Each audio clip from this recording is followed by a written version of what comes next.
इस मौजू पर बात करने के लिए हमारे साथ जो खास मेहमान चर्चा में शामिल हो रहे हैं उनका तारुफ वो आपसे कराना चाहेंगे। संजय के चड्ढा साहब सुप्रीम कोर्ट लॉयर हैं, सीनियर लॉयर हैं यहाँ, और हमारे साथ प्रियंका राणा भी हैं, सोशल एक्टिविस्ट है। निरंजन पोद्दार साहब पॉलिटिकल एनालिस्ट भी हमारे साथ मौजूद है इस चर्चा में। आप लोगों का इस्तकबाल है सलाम टीवी में। निरंजन पोद्दार साहब, गुजरात से रिसेंटली इस तरह के मामले सामने आ रहे हैं, प्रशासन की इंतजामिया की उदासीनता इसमें नजर आती है। एक तरफ कहा जाता है कि लुकआउट नोटिस जारी कर दिया गया है। जो पुलिस कमिश्नर है राजू भार्गव, वो प्रेस कॉन्फ्रेंस करके कहते हैं कि भाई इस गेमिंग जोन को नवंबर 2023 से दिसंबर 2024 तक के लिए लाइसेंस दिया गया था। ये कोई परचून की, कोई किराना की तो दुकान है नहीं जिससे कोई हानि नहीं होगी, कोई नुकसान नहीं होने जा रहा है। एक बार को आप आंख मीच लेते हैं, रेजिडेंशियल इलाके में इतने बड़े 2000 एकड़ के एरिया में जमीन के ऊपर ये पूरा गेमिंग जोन बनाया जाता है, पैरालूप होल्स वहां नजर आता है। उसके बाद कोई इंतजाम नहीं होते हैं वहां आग बुझाने के लिए या किसी हादसे से बचने के लिए, उसको भी कोई नोटिस नहीं करता है। 2020 में इसे बनाने की शुरुआत हुई और देखिए मौत कितनी सस्ती बांटी गई। पहले 500 रुपए का टिकट था, लेकिन वीकेंड की वजह से उसे 99 का किया गया, यानी कि 99 रुपए में लोगों को मौत दी गई। इससे बड़ी और उदासीनता क्या हो सकती है? देखिए शबनम जी, बहुत ही दुर्भाग्यपूर्ण है। और सही बात पूछेंगे तो आप और हम यहाँ पे जो बैठ करके चर्चा कर रहे हैं, इससे किसी को मर्रम नहीं लगेगा। लेकिन ये जरूर है कि कुछ कड़वी बातें अगर हम यहाँ पे करते हैं, उन कड़वी बातों को सोच कर, सुन करके अगर कहीं किसी भी प्रकार की, कहीं पूरे हिंदुस्तान के अंदर, क्योंकि मामला ये केवल गुजरात का नहीं है, इस तरीके के हादसे, इस तरीके की जो घटनाएं जिनके अंदर लोग असमय काल का ग्रास बनते हैं, ये पूरे देश के अंदर रह रह करके आपको दिखाई देती होंगी। और इसके अंदर जिस तरीके से भी आपने बताया, देखिए आप इस चीज को समझिए कि जो वो कह रहे हैं कि भाई वो हमने लुकआउट नोटिस जारी कर दिया, हमने उनको गिरफ्तार कर लिया, इतने गिरफ्तार कर लिया। अरे भाई आपने वो तो कर लिया, लेकिन वो मशीनरी इस चीज को अलाउ करती है। हमारे यहाँ क्या है, आप इस चीज को समझिए शबनम जी, अगर आप अपने घर में 1 बोरी सीमेंट भी लगाते हैं, अगर आप अपने घर में 8 ईंट भी लगाते हैं, तो पीछे पीछे आपके कोई ना कोई अधिकारी, कोई ना कोई कर्मचारी आपके घर पे आ जाएगा कि भाई क्या करवा रहे हो। तो क्या उनको पता नहीं था कि कौन सी चीज कहां बन रही है, क्या कर रहा है, क्या हो रहा है? आज की तारीख के अंदर कोई एक, आप ये समझ लीजिए, चाउमीन की रेडी तक नहीं लगा सकता बिना शासन प्रशासन और बिना मशीनरी की जानकारी के। 2 घंटे के अंदर उसको उठा करके ले जाती है मशीनरी। लेकिन समस्या ये है कि सारी की सारी चीजें मिला जुला करके चलती हैं। और इसके अंदर सबसे बड़ी जो प्रॉब्लम है कि इन चीजों में सुधार इसलिए नहीं आता, लगातार ऐसी घटनाएं इसलिए होती हैं क्योंकि वो जो मशीनरी है उसके ऊपर कोई कार्रवाई नहीं होती। अब लुकआउट नोटिस जारी कर दिया, कुछ निचले स्तर के 2, 4, 5 कर्मचारी सस्पेंड कर दिए जाएंगे 6 महीने के लिए, 8 महीने के लिए। उनको समझ लीजिए एक तरीके से शॉर्ट टर्म के लिए उनको पनिशमेंट कर दिया जाएगा, एक आंखों का आई वॉश कर दिया जाएगा, जनता को संतुष्ट करने की कोशिश की जाएगी, 4 लाख रुपए का मुआवजा घोषित कर दिया जाएगा। यही तो परिणति हो रही है, यही तो सारे का सारा तीसरी हो रही है। मेरा तो यह मानना है कि जिला इकाई से लेकर के, यानी कि जिला अधिकारी से लेकर के और जो लोकल इकाई है वहां तक सब लोगों को एक साथ सेवा से बर्खास्त करके और उनके ऊपर बराबर का मुकदमा चलाना चाहिए। क्योंकि इसके अंदर जो भी व्यक्ति गेमिंग जोन के, जो इसके जिम्मेदार लोग हैं, जिन्होंने ये गेमिंग जोन बनाया, जिन्होंने यहाँ पे त्रुटियां करी, जिन्होंने यहाँ पे कमियां छोड़ी, जितनी जिम्मेदारी उनकी है, जिनको गिरफ्तारी की जा रही है, उतनी ही जिम्मेदारी उन लोगों की है जिनकी नाक के नीचे ये चीज चल रही थी। तो आप मुझे बताइए वो बराबर के भागीदार क्यों नहीं हुए? लेकिन वास्तविकता यही हो रही है कि इस समय हमारे यहाँ देश के अंदर एक मशीनरी जिस तरीके से काम करती है सभी को पता है। और मैं बार बार इसी चीज को बहुत जगह, बहुत प्लेटफॉर्म पे इस चीज को उठाता हूं कि सरकारें जो है बड़ी बड़ी बातें करती हैं, जनता को लुभाने का प्रयास करती हैं। जैसे आप देख रहे हैं अभी हमारे यहाँ चुनावी वर्ष चल रहा है और चुनावी माहौल चल रहा है, तो इसके अंदर बहुत अच्छी बातें कर रहे हैं। लेकिन मैं ये कहता हूं कि इन सरकारों ने जो मशीनरी के अंदर जो व्याप्त भ्रष्टाचार है, इसके ऊपर आज तक कोई एक्शन क्यों नहीं लिया? इस मशीनरी के भ्रष्टाचार जो आम आदमी जूझता है, जो आम आदमी जिससे पीड़ित होता है, जो आम आदमी जिससे परेशान होता है, इसके ऊपर कोई भी सरकारों ने आज तक कोई ऐसा कोई कोड़ा नहीं चलाया, कोई ऐसा हंटर नहीं चलाया कि इसके अंदर कहीं कोई 20%, 50%, 70% की कोई कमी आए। और इसी का कारण है कि जिस तरीके से आप देख रहे हैं कि गुजरात के अंदर हुआ है बैक टू बैक, यहाँ दिल्ली के प्रीति विहार के अंदर जिस तरीके से आप देख रहे होंगे कि एक बेबी केयर सेंटर के अंदर दुर्घटना होगी, और जो सोशल मीडिया के ऊपर वहां भी आग लगी और कई बच्चे उसमें झुलस गए हैं। निरंजन पोद्दार साहब, भ्रष्टाचार का मुद्दा सिर्फ राजनेताओं तक सीमित है या हमारे सिस्टम में भी भ्रष्टाचार पूरी तरीके से लिप्त है और हम भ्रष्टाचार को अलग अलग नहीं कर सकते हैं, तो कहां चोट करने की जरूरत है अब?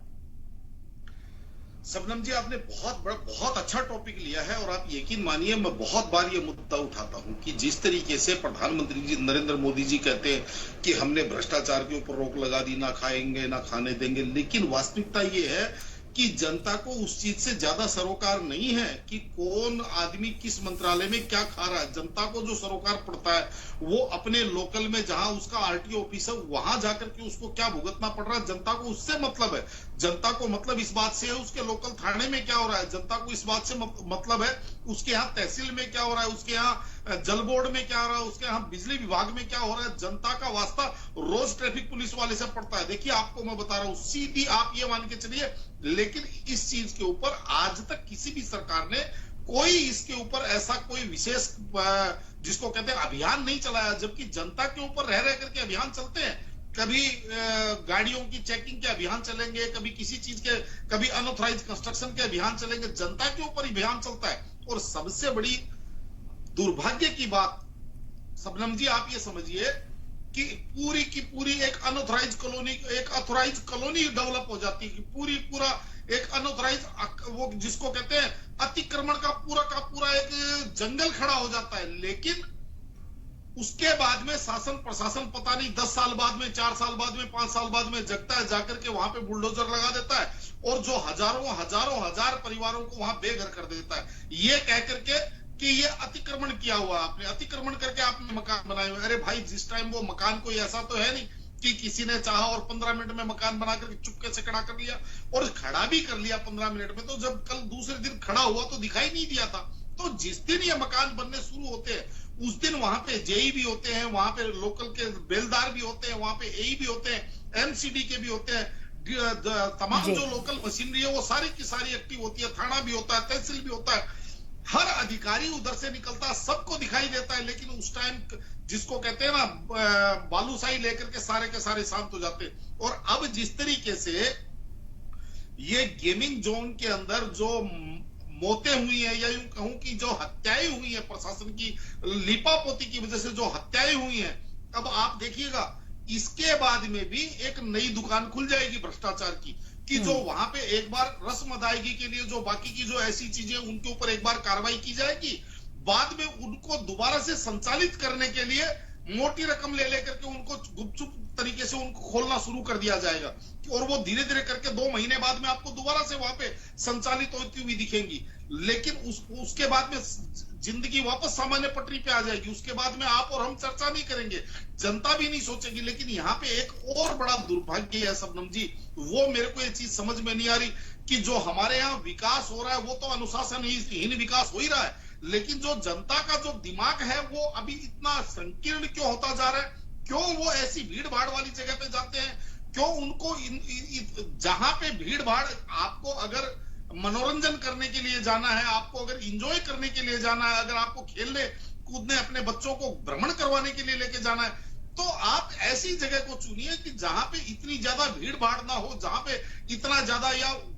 फिर ऐसी जगह हो जहां आपको लगे कि यहाँ निश्चित रूप से यहाँ पे सारी व्यवस्थाएं फूल प्रूफ है, सारी व्यवस्थाएं यहाँ पे बड़ी संचालित रूप से, सही रूप से संचालित हो रही है। लेकिन वास्तविकता ये है कि हमारे यहाँ किसी ने अगर ऑफर लगा दिया कि 500 रुपए की टिकट 99 रुपए में मिल रही है, छुट्टी वाला दिन है, चलो जी भीड़ लगकर एक रिएक्शन। तो निरंजन पोद्दार साहब, मेरा सवाल आपसे है, जैसे कि मैंने कहा, ज्यादा से ज्यादा ये जो गेमिंग जोन पूरी तरीके से जो कि जल चुका है, अब उसका लाइसेंस रद्द हो जाएगा। लाइसेंस जो कि 24 दिसंबर 2024 तक के लिए वैलिड किया गया है। 4 लोगों की गिरफ्तारी हो चुकी है, उनके ऊपर केस चलेगा, सलाखों के पीछे डाल दिया जाएगा, ये कानूनी कार्रवाई होती नजर आएगी। लेकिन मेरा सवाल ये है, महानगर पालिका से, जिसके अंडर ये एरिया आता है, जिन लोगों ने यहाँ परमिशन दी या ना भी देकर आंखें बंद कर ली और किसी तरह का कोई एक्शन नहीं लिया, ना ही जांच पड़ताल की। वो टेबल से नीचे का जो खेल है वो मैंने आपको बताया ब्रेक पे जाने से पहले।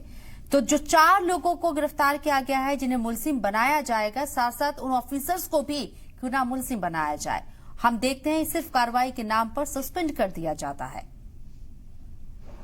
निश्चित रूप से देखिए शबनम जी, मैं आपको बार बार यही बात कह रहा हूं, वास्तविकता ये है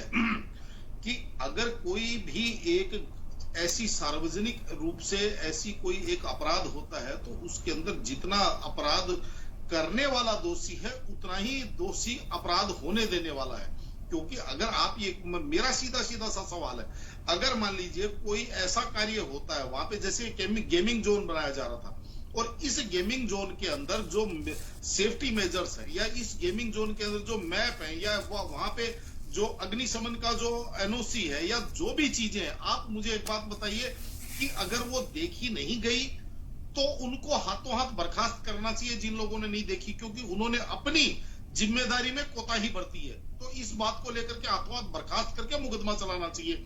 और अगर उन्होंने देखी और देखने के बाद में उन्होंने आंख मीच ली तो निश्चित रूप से उनके ऊपर फिर ये जितनी हत्याएं हुई हैं, इन हत्याओं के उनके ऊपर मुकदमा चलाना चाहिए इन हत्याओं के तहत, और उनकी प्रॉपर्टियों को जब्त करना चाहिए। लेकिन होता क्या है, होता वही है, मैं आपको बता रहा हूं। और इसके अंदर देखिए समस्या एक चीज और है, ये ऊपर से जो नीचे से जो ऊपर तक का जो सिस्टम है ना, ये भी इसके अंदर बहुत बड़ी समस्या है। क्योंकि जैसे कहते हैं ना, पोस्टिंग के लिए, प्राइम पोस्टिंग के लिए पैसा चढ़ता है तो वो ही पैसा ऊपर तक जाता है। तो इसलिए ऊपर वाले और उससे ऊपर वाले और उससे ऊपर वाले सब आंखें बंद करते हुए चले जाते हैं। तो मेरा ये मानना है कि कोर्टों को भी इसके अंदर स्वतः संज्ञान लेना चाहिए और ऐसी जो जब भी कोई घटनाएं हो, कोई जिसको कहते हैं अवैध निर्माण तोड़ने की बात हो